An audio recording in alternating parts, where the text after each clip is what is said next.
and stuff would happen.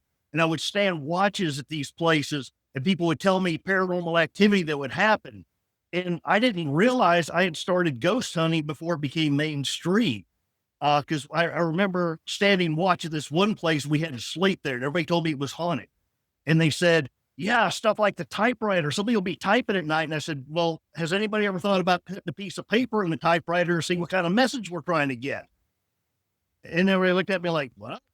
And so I said, okay, that's what we're going to do. I'm going to put a typewriter in here next time I stand watch.